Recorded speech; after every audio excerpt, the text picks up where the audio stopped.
লক্ষ্মীর ভাণ্ডার কি পরের মাস থেকেই বৃদ্ধি পাচ্ছে? লক্ষ্মীর ভাণ্ডার বৃদ্ধি নিয়ে অনেক খবরেই এখন অনেক কিছুই আমরা শুনতে পাচ্ছি। ভোটের আগে কি বাড়বে লক্ষ্মীর ভাণ্ডার? এইসব নানা রকম প্রশ্নই এখন মানুষের মধ্যে দানা বাঁধছে।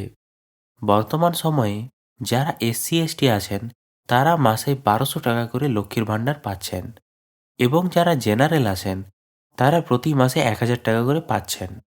এই অ্যামাউন্টটা অনেকের কাছে ক্ষুদ্র হলেও অনেক মানুষ এতে উপকৃত হন। লক্ষ্মীর ভাণ্ডার থেকে পাওয়া এই টাকাটি দিয়ে কেউ ডাক্তার দেখান, কেউ বা নিজের ছেলেমেয়ের জন্য স্কুল ব্যাগ কিনে দেন।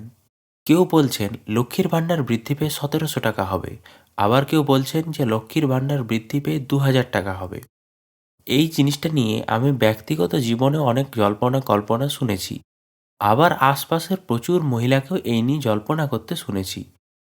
তবে এখনও পর্যন্ত মাননীয় মুখ্যমন্ত্রী মমতা ব্যানার্জির তরফ থেকে বা পশ্চিমবঙ্গ সরকারের তরফ থেকে অফিসিয়ালি কিছু রিলিজ হয়নি।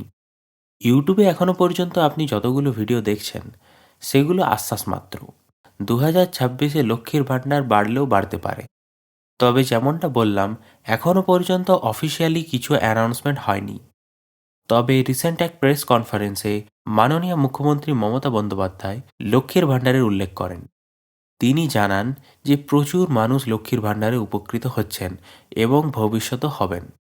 আর এই ইন্টারভিউটি দেখে অনেকে মনে করছেন যে লক্ষ্মীর ভাণ্ডার বৃদ্ধির ঘোষণা উনি করেছেন।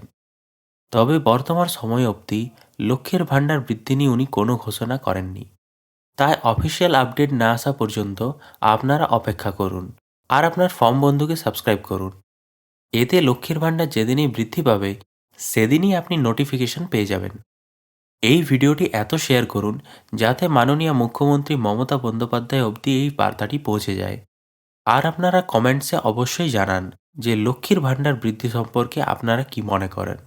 ভিডিওটি দেখার জন্য ধন্যবাদ।